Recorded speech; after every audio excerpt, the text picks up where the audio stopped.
पिछले आपके जो पेपर आ रहे हैं उनको हम हल कर रहे हैं। तो 2-4 साल के जो पेपर आ रहे हैं उनका पैटर्न देख रहे हैं। एक पैटर्न अपने पास है 84% बराबर, 84% किसके बराबर है? ए, बी, सी और डी 4 ऑप्शन दिए। तो सबसे पहले हम देखते हैं कि 84% है ना, ये 84 लिखा, यहां निशान हटा दे। अगर इस प्रतिशत के निशान को हटाएंगे तो गुणे में 1/100 लिखें या फिर डायरेक्ट क्या लिख दें 100।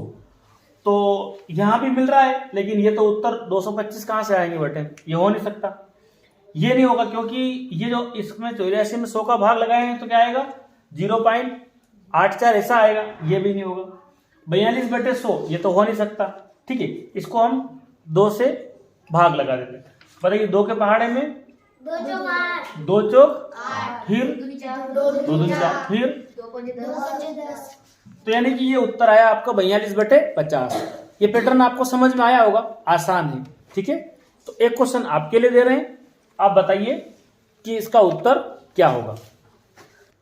तो क्वेश्चन नंबर 1 मैंने बनाया आपके लिए, 105% बराबर है। Option number A 105/200, option number B 21/20, option number C 20/21 और लास्ट में इनमें से कोई नहीं। तो आपको कमेंट बॉक्स में जाना है और क्वेश्चन नंबर 1 का जो उत्तर है वो आपको बताना है, ए है, बी है या सी या डी। क्वेश्चन नंबर 1 डालना है। उसके बाद 3500 की राशि 6% वार्षिक ब्याज की दर से कितने वर्षों में साधारण ब्याज से 4130 हो जाएगा? मतलब 3500 रुपए है, 6% साधारण ब्याज से कितने साल में वो 4130 हो जाएगा? तो सबसे पहले हम ये समझते हैं कि 3500 रुपए कितने, 3500 कितने परसेंट से? 6% से कितने हो गए? 4130 रुपए हो गए। तो 3500 तो मूलधन हो गया। क्या हो गया? मूलधन। ये मिश्रधन हो गया। इसके अंदर 3500 रुपए तो काय के हैं? मूलधन। अच्छा, बाकी बचा पेमेंट वो क्या होगा? बाकी बची राशि क्या होगी? ब्याज। तो ब्याज के इन दोनों में से आप अंतर करेंगे ना, 4130 में 3000 कम कर दो, कितना बचेगा? 630 रुपए किसके हैं? ब्याज के। किसके 630 रुपए? इनको वापस जोड़ दो, वापस क्या बन जाएगा? 4130। यानी कि 3500 की राशि है, 6% से दी है, कितने साल में वो 4130 रुपए हो जाएंगे। अब आपको पता है 630 रुपए ब्याज है, आपको क्या निकालना है? समय। क्या निकालना है? समय। तो यदि समय निकालना हो तो हमने एक फार्मूला याद किया था, मूलधन गुणित दर गुणित समय बटा 100। तो समय यह रह गया, तो और कौन 2 है इसके साथ में?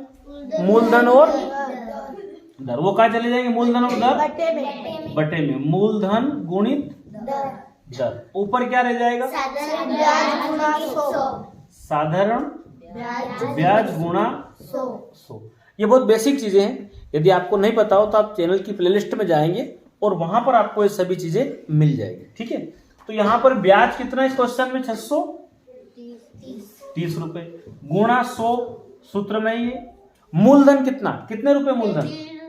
3500। कितना मूलधन है? 3500। मैं यहां लिख देता हूं।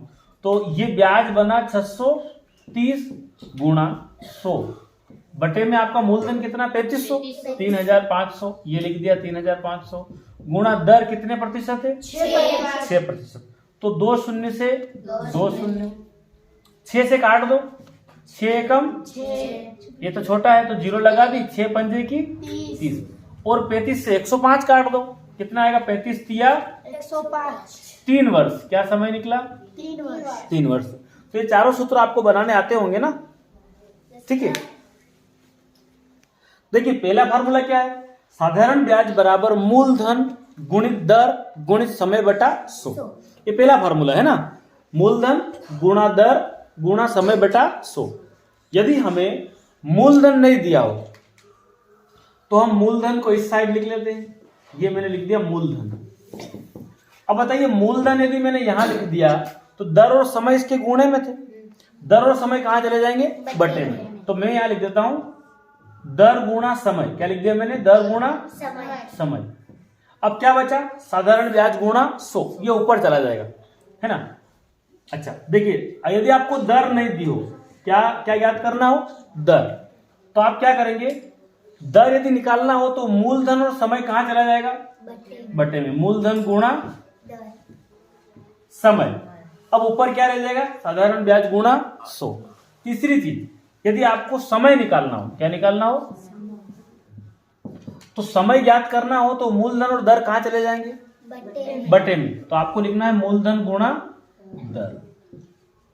अब तीनों जगह खाली पड़ी है ना, वहां क्या आएगा? साधारण ब्याज गुणा 100। तीनों सूत्र में क्या लिख दो? साधारण ब्याज गुणा 100। सब में लिख दोगे तो अपना काम। एक से हमने 3 सूत्र और नए बना लिए। तो इस प्रकार से चारों सूत्र आपके बन जाएंगे, एक सूत्र से 3 नए बन जाएंगे। साधारण ब्याज बराबर मूलधन गुणित दर गुणित समय बटा 100। यदि मूलधन ज्ञात करना हो, दर और समय चले जाएंगे बटे में, ऊपर रह जाएगा साधारण ब्याज गुणा 100। दर निकालनी हो तो मूलधन और समय चले जाएगा बटे में, ऊपर साधारण ब्याज गुणा 100। समय निकालना हो तो मूलधन और दर बटे में, साधारण ब्याज गुणा 100 आपका ऊपर आ जाएगा अंश में। क्वेश्चन नंबर 2 दिया है मैंने, 2000 की राशि 5% वार्षिक ब्याज की दर से कितने वर्षों में साधारण ब्याज से 3000 हो जाएगी? 2000 रुपए हैं और वो 3000 रुपए कब होंगे? दर कितनी है? 5% है। तो आपको समय बताना है, क्वेश्चन नंबर 2 डालना है, कमेंट बॉक्स में उसका जवाब देना है। ठीक है, ये आपको वीडियो कैसा लग रहा है कमेंट बॉक्स में जरूर अपनी राय देना। आपको देखिए क्वेश्चन बनाया मैंने, एक कार 16% हानि पर 42,000 में बेची गई तो क्रय मूल्य क्या होगा? हानि हो चुकी है 16% की और जो पेमेंट प्राप्त हुआ 42,000 रुपए है। बेचने पर कितना मिला आपको? 42,000। तो लाए कितने में थे? ये क्वेश्चन पूछ रहे। क्रय मूल्य क्या था? तो क्रय मूल्य निकालना हो और आपको विक्रय मूल्य दिया हो, क्या दिया हो? तो विक्रय गुणा 100 लिख दे। क्या लिख दे? विक्रय गुणा 100। और 100 में से आप हानि को कम कर दे, ये फार्मूला है। ठीक है, बताइए विक्रय मूल्य कितना है? 42,000 गुणा 100 और हानि कितनी हो गई? 16 हो गई हानि। तो आप 42,000 गुणित 100 और 100 में से 16 कम कर दो, कितना बचेगा? 84। देखो ये 42,000 गुणा 100 बटे में 84 है ना। आप इसको प्रयास कीजिए, कैसे काटेंगे? इसको 2 से काट दो। चलो, या 42 दूनी कितना होता है? 84 होता ना। ऐसे भी काट सकते हैं, 42 से कम 42 दूना, यहाँ 1000 रह गया है ना। अरे बस 2 से काट दो, 2 पंजे 10। तो 5 के बाद कितनी जीरो दिख रही? 1 2 3 4, कितनी जीरो? 50,000। तो कितने रुपए आई बात समझ में? 50,000 रुपए। कितने आए? तो कुल मिला के आपको ये फार्मूला समझ में आना चाहिए। विक्रय गुणा 100, हानि होगी तो माइनस होगा। हानि होगी तो क्या हो? 100 माइनस हानि प्रतिशत में, तो आपको परसेंट में लिखने। ठीक है, देखिए एक क्वेश्चन और प्रैक्टिस के लिए कर रहे हैं। एक टीवी 25% हानि पर 15,000 में बेची गई तो क्रय मूल्य क्या होगा? मतलब 25% का नुकसान हो चुका है, 15,000 रुपए मिले हैं, इसका मतलब ज्यादा में खरीद कर लाए होंगे, है ना। क्रय मूल्य ज्यादा होगा। हानि कब होती है? जब हम खरीद कर ज्यादा में लाते हैं और कम में बेच देते हैं। अब बताइए विक्रय मूल्य कितना? 15,000 लिख दिया आपने, 15,000 गुणा लगा दिया 100 का। 100 में से डायरेक्ट भी कम कर दो आप, 100 में से हानि कम करोगे, कितनी हानि हो रही है? 25%। कितना लिख दूं यहाँ पर मैं? 75। अब 75 से काट दो, 75 दूनी 150। तो यहाँ कितनी जीरो? 2। आप बताइए फाइनली क्या? 1 2 3 4, कितनी आएगी? 1 2 3 और 4, तो ये 400। 20,000 की टीवी थी, कितने की थी? है ना, इजी। तो ये है ना आपका सूत्र रहेगा, विक्रय गुणा 100 बटे 100 माइनस हानि। मैंने 5वां क्वेश्चन आपके लिए बनाया है। एक टीवी 25% हानि पर 10,000 में बेची गई तो उसका क्रय मूल्य क्या होगा?